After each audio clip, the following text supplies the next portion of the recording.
Bonjour, bonjour. Tout d'abord, avant de démarrer cette vidéo qui traitera des relations entre les USA, relations fortement détériorées entre les USA et la Turquie, j'aimerais faire mes excuses les plus solennelles, les plus sincères à Max Bora, parce que j'ai lu ton post. Effectivement, je m'en suis pris à tous les Kurdes, ce qui est une immense bêtise de ma part. Je le dis sincèrement, hein, je suis aussi un abruti. J'ai parlé d'État clochard, alors que bon, à la limite, c'était pas très... Je sais pas, sur ce coup-là, j'ai voulu vraiment taquiner, mais j'ai été un peu con. Et en fait, je ne visais que les YPG, parce que si tu peux me comprendre aussi, Max Bora, ce qui se passe en Syrie me fait mal au cœur.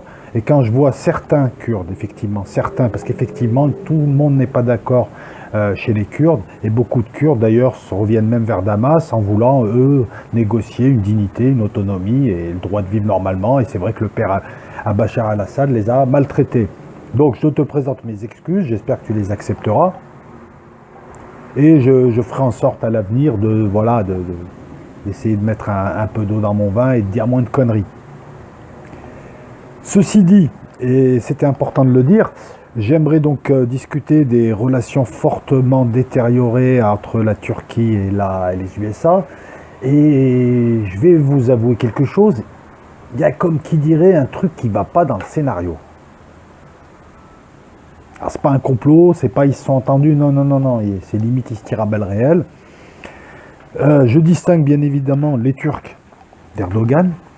Vous savez aussi bien que moi que je reproche à Erdogan, que je ne porte pas dans mon cœur, d'avoir démoli tous les acquis de ses prédécesseurs, d'avoir transformé la Turquie au bénéfice de l'OTAN et de tous ceux qui cherchaient une raison de toute manière pour pointer du doigt la Turquie, de leur avoir donné l'occasion de diaboliser la Turquie, d'avoir plus ou moins détruit l'économie turque, parce que là, faut pas me dire non, ça va bien. Oui, peut-être que quand tu vas en vacances ou tu es là-bas, tu ne vois pas, mais la livre turque est dépréciée. Enfin, il y a beaucoup de choses qui ne vont pas.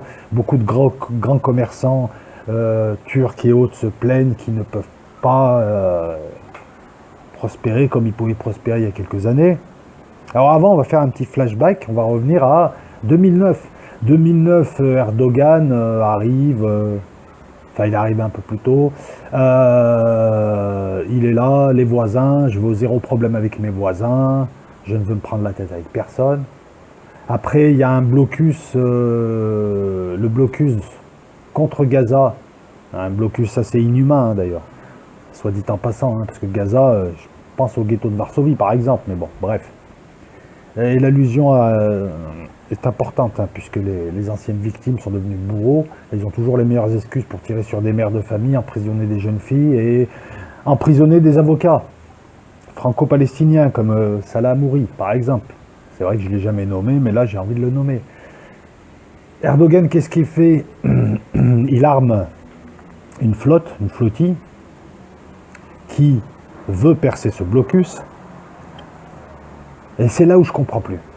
Lorsqu'on regarde les images de l'intervention, les images présentées par les Turcs, il n'y a pas eu de manipulation, ce n'est pas les Israéliens qui ont présenté ces images, ou les Américains, ou ce que tu veux, non. Allez voir les photos, on voit des militants assez costauds, avec des baramines, cachés derrière les portes, derrière les ouvertures, à attendre les commandos israéliens qui, eux, interviennent. Et à essayer de les agresser avec des barres de fer. Alors, là, je n'ai pas compris, parce que d'un côté... Le but, c'est de passer pour des victimes, parce que ça aurait été des victimes si elles avaient essayé pacifiquement de passer, si elles s'étaient fait arrêter. Mais là, en fait, on avait l'impression plutôt que les agresseurs étaient dans le bateau et que les autres ont riposté parce que sinon ils se faisaient castagner la tête. On a vu le type qui est tombé de son filin, les gars étaient dessus, bon voilà. Là, j'ai dit, c'est bizarre comme communication. Et puis, c'est par la suite que j'ai compris, bien longtemps après. Il commençait déjà à se forger sa légende de protecteur du monde arabe et du monde musulman. Voilà, vous les Arabes, vous ne savez pas vous défendre, nous avant on vous colonisait, nous on va revenir et on va apporter...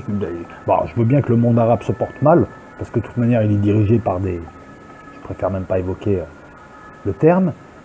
Je veux bien que la Turquie soit un État moderne, c'est vrai, que les Turcs soient travailleurs, qu'ils aient beaucoup de qualité, il n'y a pas de problème là-dessus. Mais 2 ans après... Erdogan et la Turquie, qui appartiennent à l'OTAN quand même. On ne peut pas critiquer les Américains, ne pas critiquer ceux qui sont avec eux. Donc, En bon chef de chantier, s'était érigé plus ou moins en calife, et se voyait calife moral, j'ai pas dit qu'il allait prendre la Syrie, du monde arabe. Ce type a participé à la destruction de la Syrie, et à l'heure où je vous parle, il ne veut pas quitter Idlib parce qu'il estime qu'il doit défendre. Mais ce que font les Israéliens, les Américains et les Chinois, il est en train de le faire, il ne faudrait pas le critiquer.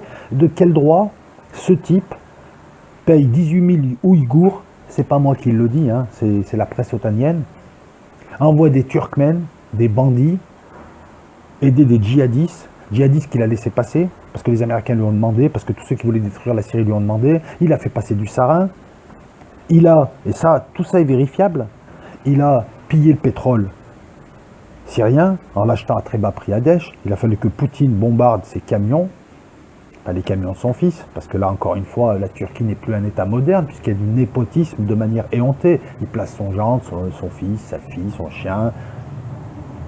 Erdogan, là, jusque-là, effectivement, c'était une démocratie, mais là, il vient d'entamer un mandat présidentiel, il vient de réformer la Constitution, il a enlevé le poste de Premier ministre. Je crois qu'il s'appelait David Toglou, l'ancien Premier ministre, à moins que ce soit le ministre des Affaires étrangères. Il a installé son gendre et il se dirige vers un régime autocratique. Et ce qui critiquait en Assad, on le retrouve chez lui. Hein. Je veux dire, ces prisons, c'est pas moelleux là-bas. Hein. Les geôliers turcs, bon bref, moi j'aimerais pas visiter une prison turque. Il a arrêté dans l'armée, dans l'administration, un petit peu partout dans les cercles privés, je crois plus de 15 000 personnes, et il se permet de critiquer Assad. Assad dont il a détruit le pays. Et il continue, lui, il ne veut pas lâcher. Après, de quoi on pourrait parler? Des attaques du sarin qui passent, des djihadistes qui passent. On en a parlé. De ce qu'il veut faire maintenant, on en a parlé. Ses relations avec les USA. Et s'il ne s'entend pas avec les USA, pourquoi il y a encore des bases là-bas? Alors oui, c'est vrai, il est en train de cerner la base d'île cyrillique, mais enfin, c'est assez ambigu. Donc, si je critique là les USA, je ne peux pas ne pas critiquer Erdogan. C'est le même gang. C'est une bagarre entre deux gangsters. Alors moi, je veux bien que les Turcs soient patriotes, mais ouvrez les yeux. Ce type a détruit un pays à côté, en revendiquant des terres. A eu des problèmes avec tous ses voisins. Excuse-moi, la Grèce, c'est quand même assez pacifique comme pays. On ne peut pas dire que la Grèce soit impérialiste. Bon, ben, il leur dispute des îles. Le problème chypriote. Et il a installé son armée à Chypre. Mais même Netanyahou, il n'ose pas faire des trucs comme ça. Il faudrait rien dire. Moi, mes vidéos visent à parler vrai et à parler juste, au risque même de choquer mes abonnés. Je viens de répondre à un abonné qui me dit « Non, la pleurniche, l'islam, machin ». Bon, je lui ai répondu sèchement, il ne comprend pas. S'il te plaît, ne parle pas de pleurniche. Arrêtez de déformer la réalité. Assumez-vous un peu, putain. Regardez-vous dans une glace à un moment donné. Arrêtez, c'est du putain de déni de réalité. À partir de là, on pourra commencer à régler les problèmes. Donc, je dis ce qui est vrai, ce qui me semble juste dans les vidéos. Je ne suis pas là pour flatter. J'ai rien contre les Turcs, il n'y a pas de souci. J'ai vraiment rien contre eux. Là, on est clair. J'ai le droit de critiquer Erdogan parce qu'il est largement critiquable. Je vous ai dit il y a quelques mois, je crois l'an dernier, qu'il allait pratiquer une fuite en avant. Il est en train de la pratiquer. Je vous ai dit qu'il a été lâché. Parce que c'est là où on voit l'hypocrisie des gouvernements occidentaux qui m'exaspèrent parce que Poutine, Assad, Erdogan, tous ces gens, quand ils font des trucs, ils s'assument. Ils te disent, nous on l'a fait, c'est comme ça parce qu'on pense ça. Mais les gouvernements occidentaux ont l'art de détruire le monde, de toujours utiliser d'autres gens comme Erdogan et de les lâcher ensuite et toujours de passer pour des gens super propres. Et tu as toujours un crétin pour me dire que je raconte des conneries alors qu'il suffit de regarder la réalité. Je ne regarde que la réalité, je ne regarde même pas l'arbre, je regarde ses fruits. Bientôt on va me dire que c'est c'est les musulmans qui attaquent le monde en ce moment, qui ont provoqué la dette de 2008, qui détruisent un peu partout. Non, qu'est-ce qui fait chier le monde? C'est les anglo-saxons et leurs collabos. Et quand je vois des Français défendre l'OTAN et les USA, j'ai envie de dire, mais casse-toi Philippe Laval. Ils te détestent. C'est pas parce que tu as passé tes vacances scolaires aux USA avec ton correspondant et que tu étais dans une famille d'accueil sympa que les Américains te détestent. Ils détestent les pays catholiques. Donc Erdogan a été lâché, bien sûr. Les gouvernements occidentaux, c'est pas nous, c'est les Saoudiens, les Qataris et les Turcs. Pourquoi tu les fréquentes? Pourquoi tu touches des valises de thunes? Il y a un livre qui a été écrit dessus. Il y a des années que je le dis, on se foutait de ma gueule. Il y a un livre qui a été écrit il y a quelque temps sur le sujet que les hommes politiques français toucheraient des cadeaux, voire plus, des Qataris entre autres, et des Saoudiens. Il y a une rumeur qui dit que Macron a un compte ouvert. Il y a une rumeur, je relais une rumeur, mais c'est une rumeur, à vérifier, voilà, je ne porte aucune accusation. Enfin, l'un dans l'autre, voilà, connaissant la vénalité, c'est pareil. Ça nous parle du tiers-monde, on vit dans le pays le plus corrompu d'Europe et du monde. L'un des pays. Et puis là, c'est mieux fait, les sommes sont plus grosses, ça se voit moins. Vous voulez que je vous parle des rétrocommissions, de tous ces systèmes de bakchich? Même en Algérie, ils sont envieux, quoi. Pourtant, c'est des corrompus, les mecs là-bas. Hein. Même eux, ils sont envieux, ils se disent, putain, on a trouvé plus filou que nous. Homme politique français égale vénal, lâche, traite, fourbe, opportuniste. Citez-en moi un seul qui a une paire de roupettes. Ne me dites pas Chirac, s'il vous plaît. Il a fait semblant de se dresser contre les Américains pour l'Irak et après il a balisé, il leur a tout donné et il continue à nous mépriser. Donc oui, Erdogan a été lâché, bien sûr. Mais c'est bizarre. Parce qu'en même temps, ils le lâchent, mais ils tiennent à lui. Je vous rappelle que c'est le Bosphore. Que la deuxième plus grosse base d'écoute, elle est là-bas. Que l'intérêt de contrôler le Bosphore, c'est d'empêcher les Russes de sortir de leur trou à rats, là-bas, de mer Noire. J'ai dit trou à rats, ok, on va dire la mer Noire. Cette petite enclave maritime, voilà. Si on veut expliquer ça de manière surnaturelle, on dirait qu'il y a un marionnettiste qui fait jouer à tout le monde des rôles et qui inverse. Et à un moment donné, il a voulu rééquilibrer du côté de chez Gog, du côté de chez Poutine, et il lui a dit, tiens, on va lui passer le Qatar et la Turquie. Et ouais, Gog est censé unir tous les peuples de la région. Comme par hasard, crise, le Qatar se remet à bien parler aux Iraniens, aux Russes. Les Turcs se mettent avec les Russes, alors qu'une semaine avant, ils venaient de détruire un vieux Sukhoi 24, qui n'était même pas protégé d'ailleurs, parce qu'ils s'y attendaient pas, les Russes. Et c'est une pièce de théâtre. Moi, je ne soutiens pas finalement Erdogan, parce que pour moi, il fait partie, en tant que musulman, parce qu'il se proclame musulman, il est plus... Genre, attends, je vais le dire trivialement, c'est un plus gros traître qu'un anglo-saxon avec des cheveux couleur carotte, complètement branque, qui lui, de toute façon, a toujours tué et volé, puisque c'est un caïni. De toute manière, lui, c'est le rapport de force, je vole et je prends mes voisins si j'ai pas. Voilà, c'est la grosse brute qui se lève dans la cour de récré, qui tape tout le monde pour leur piquer leur goûter. Et tout le monde en a peur. Et certains viennent failloter autour de lui. D'ailleurs, cette grosse brute, au-dessus de lui, sur ses épaules, il y a un nain qui lui désigne les cibles. Je préfère ne pas évoquer le pays nain, je viens de faire une vidéo dessus.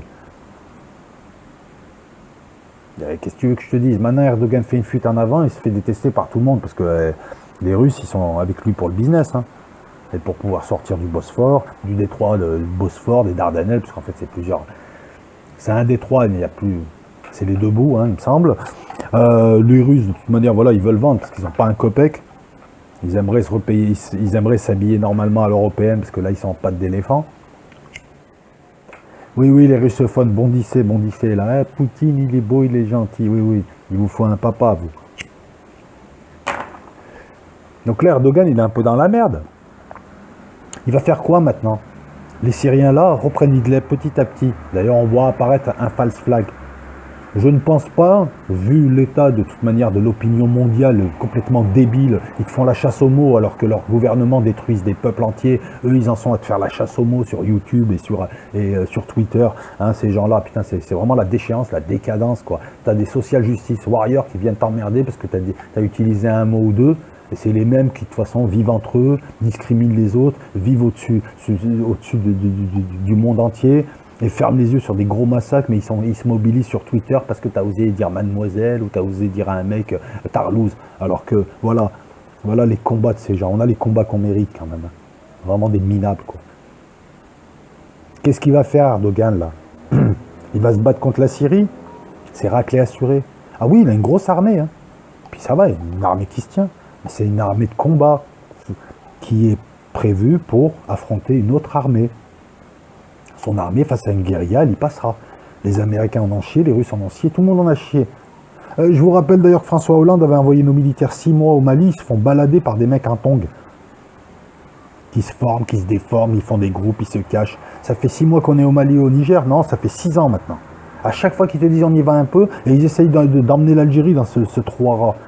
Que fabrique l'armée française au Mali?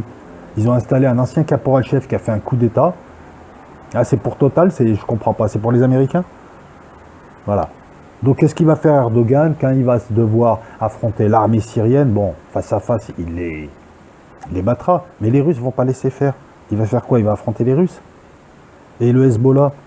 Et les Iraniens. Et les milices chiites irakiennes. Et les gardes communaux et toutes les milices syriennes. Il va faire comment? Il va sortir une main devant, une main derrière. Lui, ces bandits turkmènes, ces loups gris d'extrême droite qui sont là-bas. Ça, on ne vous le dit pas. Les 18 000 Ouïghours qu'il chouchoute et qui viennent s'entraîner en Syrie en attendant d'aller foutre le bordel en Chine.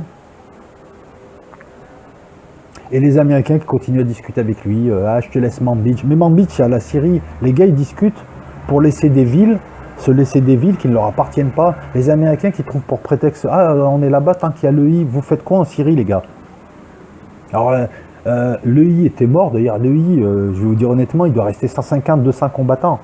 Et ils les gardent au frais. Et ils viennent te dire, ah non, mais on a réévalué la situation, il risquerait d'y en avoir 20 000. Mais tous les analystes sérieux remettent en cause cette estimation multisourcée. C'est-à-dire, multisourcée, je vais vous expliquer ce que c'est que le multisourcing à l'américaine. Ils vont chuchoter à l'oreille de 3-4 journaux ce qu'il faut dire. Les journaux le disent, ils apparaissent, ils confirment, ça fait 2 sources. Mais en fait, c'est un cercle. C'est le serpent qui se mord la queue. Pour le bien de la Turquie, il faudrait qu'Erdogan tombe. Pour le bien de la Turquie, il faudrait qu'elle sorte de l'OTAN. Pour le bien de la Turquie, il faudrait qu'elle se réconcilie avec la Syrie. Et là, il va falloir mettre la main à la poche un petit peu, hein, parce que qui casse-paye. Et puis pour le bien de la Turquie et puis de la Syrie éventuellement, ça serait bien de régler la question chypriote, ça serait bien de régler la question grecque. Arrêtez de provoquer les Grecs. Il y a des incidents depuis 40 ans, c'est toujours les mêmes qui les provoquent. Ça va, c'est fini. Sinon, ils vont appeler Alexandre, hein, tu vas reprendre une fessée, mon gars. Parce que à l'époque, Alexandre, il est venu, bim bam boum, c'était réglé. Il est allé jusqu'en Inde d'ailleurs. Hein. Il voulait aller à Goa, fumer des plantes exotiques. Et le problème kurde. 2/3 du territoire kurde est en Turquie. Alors on va me dire, non, mais c'est que quelques Kurdes. C'est quand même une guérilla là-bas. J'ai pas dit donner ce que veut le... C'est quoi le PPK? Ouais, un truc comme ça, ouais. Le PPK, on va les appeler Walter. Je ne dis pas qu'il faille baisser le pantalon. Mais enfin, il a tellement de problèmes, ce type, et il n'a qu'une seule manière de gouverner, c'est-à-dire de manière stupide. Le mec, il veut faire les gros bras, il agresse tout le monde, et il est hyper agressif vis-à-vis de tout le monde. Il ne sait pas négocier, il ne sait pas discuter, et il veut s'imposer. Donc, il s'est déclaré le protecteur de tous les Turcs dans le monde. Bah écoutez, les Strasbourgeois, par exemple, méfiez-vous, hein, parce que si tu t'en prends un Turc, il va venir avec son armée. Puis vu que nous, on n'a pas d'armée, ben non, c'est ça. Écoute, venir détruire la Syrie et provoquer l'exode d'une population pour installer des bandits et dire ensuite, ah, ils sont d'origine turque, alors nous, on vient les défendre contre Bachar al-Assad en nous balançant ce mantra bidon là, il massacre sa population. Mais non, ils viennent d'arriver. Donc faire ça, ça ressemble... Moi, tu sais à quoi ça me fait penser? Ça me fait penser aux Sudètes. Hitler, la Tchécoslovaquie et les Sudètes. C'est exactement la même chose. Parce que là, Idlib, c'est les Sudètes. Mais Erdogan, je ne crois pas qu'il réussira la même carrière militaire, en tout cas jusqu'à 42, qu'Adolf Hitler. Ouais, parce que là, c'était une autre armée, c'était autre chose, quoi. Hein. Voilà. Je ne sais pas que je fasse les louanges de la Wehrmacht, tout ça, je leur chie dessus, hein. On est d'accord. J'en ai rien à foutre. Je veux dire, Hitler, c'était une sorte... Voilà, Hitler, Saddam Hussein... Mussolini, qui d'autre encore? Staline, Mao, tous ces gens ont pour point commun d'avoir, à leur départ, à leur mort, d'avoir laissé un pays exsangue, encore plus exsangue qu'ils ne l'avaient eu. Donc comment défendre Erdogan? Comment défendre les USA qui, eux, jouent, enfin bon, bref, passent leur temps à venir chuchoter aux oreilles des uns pour attaquer les autres et ils changent en cours de route. On a vu que Trump, alors à part 2-3 officines pseudo-dissidentes qui continuent encore à nous dire oui, mais tu comprends, mais il défend sa population. Mais on s'en fout de sa population, je ne suis pas américain, je ne vis pas aux USA. Vous nous avez vendu Trump, vous et Thierry Pipo-Messan, comme un gars qui allait apaiser les relations internationales. Depuis 2012, l'autre, il nous raconte oui, mais les USA, les Russes se sont tendus. Et à chaque fois, tu as un train de sanctions qui arrive, tu as tout un tas de choses. Et vous me dites, ouais, mais il fait du bien à sa population. Bah, je m'en fous, moi, de sa population. Arrêtez de nous prendre pour des cons. Les mecs, ils ont choisi un type comme ça, ils veulent pas en démordre, ils veulent pas reconnaître qu'ils se sont trompés. Ça me rappelle aussi l'époque où ils soutenaient tous Zemmour, je leur parlais pas, mais je disais, Zemmour, c'était du pipeau depuis le début. Ben maintenant, voilà, il suffit de lire sur les sites de ces officines pour, voilà, ils ont compris. Putain, il vous faut combien d'années pour voir que ces mecs-là sont des charlatans, quoi. Ah, bonjour les analystes, quoi. L'autre, il a récupéré le public de Riposte Laïque et de Conversano. Donc vous avez compris de quelle officine je parle. Hein. Ah ouais, je distribue, désolé. Tout est lié quelque part. Quand t'as un mec qui est devant la Corée du Nord comme un paradis, c'est bon. Là, tu te dis, non, on va arrêter là. Chauffeur, je veux descendre, il y a mon arrêt, s'il vous plaît, merci, bonne route, ciao, ouais, je me casse. Là, c'est pas possible. La Corée du Nord, Zemmour, Trump, Thierry Missant, dont le père était à la DGSE, et en général, ce genre de société, on y est à vie, et on y est en famille. Hein, bon, vous voyez, on en avait parlé en live. Revenons à Erdogan, ça va mal finir pour lui.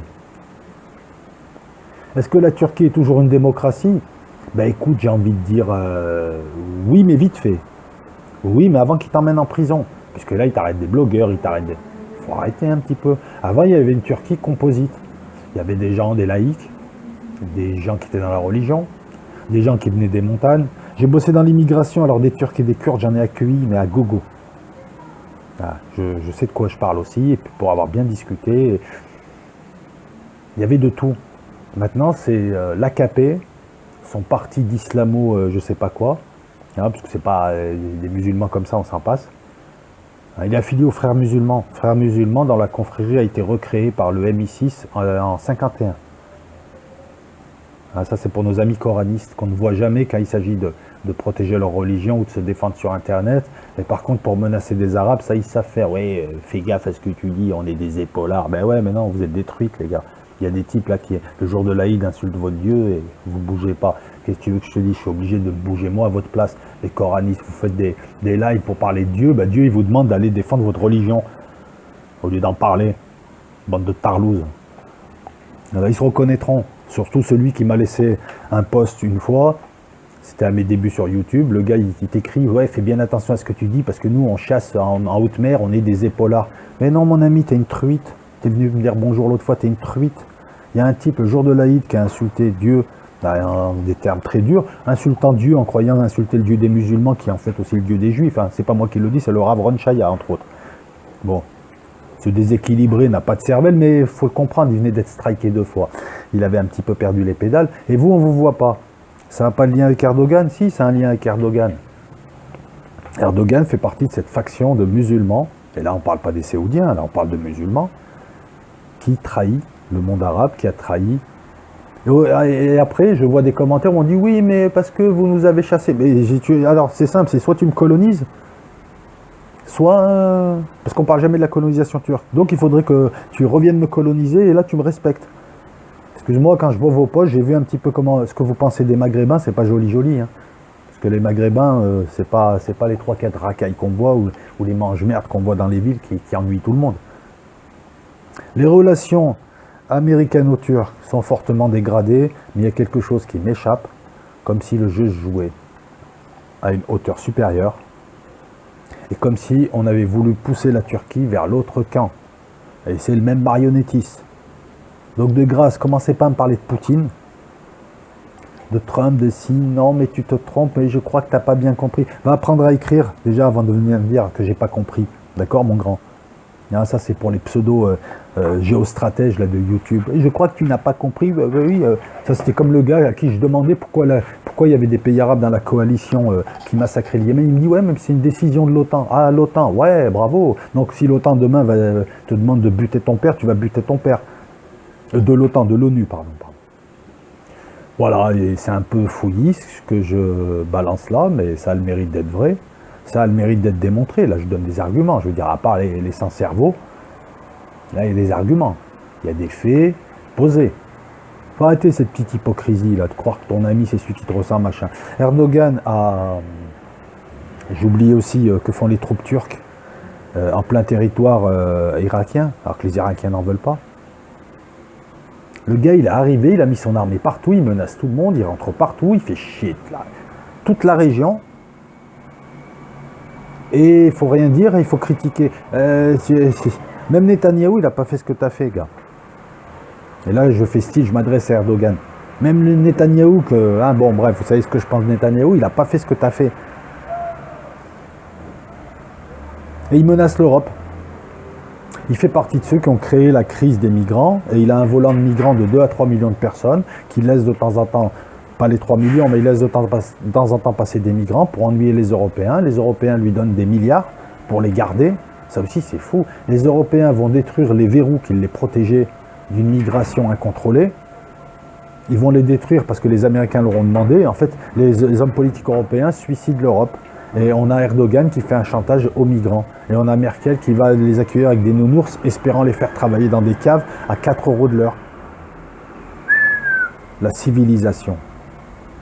Heureusement que les peuples européens se sont réveillés. Dommage que certains virent dans l'extrême droite et fassent la chasse à tous les étrangers. Dommage que d'autres, et c'est pour ça que je m'exaspère quand on commence à parler de ces sujets, continuent à mélanger des gens comme moi, nés ici, à des migrants. Hein, c'est vrai que l'amalgame, c'est facile. L'amalgame, c'est la réflexion de l'abruti. Hein, ces gens-là qui suivaient Pierre-Jean de Giorgio, Conversano, qui parlaient de QI à deux chiffres, c'est vous les débiles. Enfin, je ne vais pas revenir sur vous de toute manière. Donc de grâce, ne parlez pas de pleurniche, ne parlez pas de ci, de ça, ou alors venez avec des arguments. Voilà. Pour moi, Erdogan, j'espère qu'il tombera, il va tomber. J'espère qu'il n'y aura pas trop de répercussions en Turquie. Je ne leur souhaite pas une guerre civile ou si ça. J'espère que les Kurdes arriveront à s'entendre et à avoir quelque chose finalement. C'est la réflexion faite. Mais bon, moi je pense que le pays des Kurdes, il est en Anatolie. Il n'est pas en Syrie. Parce que la majorité des terres syriennes où ils sont ne sont pas des terres kurdes historiques. Pour ce qui est du nord de l'Irak, il y a bien moyen de s'entendre. Il y a le mois dernier, je crois, ou en juin, il y a une délégation kurde intelligente qui est allée à Damas négocier avec Assad. Ils lui ont permis de récupérer des bouts de terrain. Assad, lui, préfère gagner sans combattre. Il leur a promis des droits accrus, une autonomie à l'intérieur de la Syrie. Voilà, ce que je dis depuis le début. Ces Kurdes-là, s'ils avaient fait ça dès le départ, ils auraient en plus bénéficié de l'argent russe et tout un tas de choses.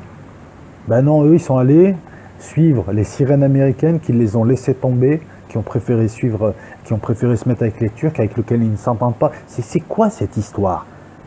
Je t'aime pas, je vais avec toi. L'autre, il est ami avec moi, d'après Thierry Messant, mais en même temps, je passe mon temps à le sanctionner. Puis d'ailleurs, si Trump ne peut rien faire, ben à ce moment-là, il n'est pas président, finalement. C'est une marionnette. On lui a dit la politique intérieure, c'est pour toi. À l'extérieur, c'est Netanyahou. C'est lui qui te garde ce week-end. C'est lui qui a ta garde. Voilà. Soit il peut, et il ne le fait pas parce que c'est encore une nouvelle supercherie, c'est l'autre faction du nouvel ordre mondial. Soit il ne peut pas, auquel cas il ne sert à rien, il n'est pas vraiment président. Et dans les deux cas, arrêtez de vous foutre de notre gueule. Quant à Erdogan, certes, il a été régulièrement élu, mais quand on voit les purges qu'il fait dans son pays, c'est difficile de penser à une démocratie. Tu peux aller en prison parce que tu as blogué. Tu as perdu ça fait 15 ans que tu es fonctionnaire, on te vire parce qu'on te suspecte d'être sympathisant de je ne sais qui aurait fait un coup d'État, et l'histoire du coup d'État, elle est aussi trouble. Est-ce qu'on pourrait comparer le coup d'État raté, alors qu'il l'avait en ligne de mire, hein. Le gars était fini, comme par hasard, Poutine arrive pour l'aider. L'histoire. Les uns font un coup d'État, lui il le sait, Poutine arrive pour l'aider, chacun joue sa partition de gros malin, alors que tout est déjà fait, et résultat, il a pu purger son pays. À qui profite le coup d'État en Turquie? Erdogan. Il a purgé son pays d'une opposition sérieuse. Alors certes, il a éliminé beaucoup de généraux pro-américains, mais bon, c'est une purge. Est-ce qu'on peut parler de démocratie? On est en train de glisser vers l'autocratie. Ah oui, c'est sûr, la démocratie, c'est pas « oh, mes potes votent pour moi », c'est le peuple. Là, il commence à y avoir un problème en Turquie. Qu'est-ce qu'il peut faire? Ça va être chaud. Hein. Il a intérêt à revenir à Canossa, hein. Parce que là, les Européens, les connaissants, dès qu'ils peuvent lui planter un coup de couteau dans le dos, ils vont lui planter. Les Kurdes ne l'aiment pas, les Grecs ne l'aiment pas, les Syriens le détestent, les Irakiens en ont marre de lui. Les Arméniens, j'en parle même pas. Ils lui parlent même pas. Il reste qui? La Géorgie. Voilà. Donc je vais la placer là, cette vidéo. Vous avez pu remarquer que je fais des vidéos minimalistes quant à l'aspect vidéo, pas l'aspect audio. Hein. Pour l'aspect audio, je me suis amélioré quant au son. Je dis moins de gros mots. J'essaye de parler correctement, d'avoir un français plus ou moins soutenu, hein. Plus moins que plus d'ailleurs. C'est parce que je pense que le message est plus important que le messager et que j'en ai un peu ras le cul des réflexions sur ma tête, qu'elles soient positives ou négatives. Je suis pas là pour faire ma starlette. Donc si vous postez les prochains posts, oh t'es beau, oh t'es gros, oh t'es costaud, oh tu pues, oh t'es pas beau, je vire. Vous me parlez du sujet, je suis un stylo, d'accord? Voilà, je suis le stylo qui a écrit le roman. Je suis pas le roman, je suis pas l'écrivain. Ciao tout le monde. Et vive Astrid, voilà.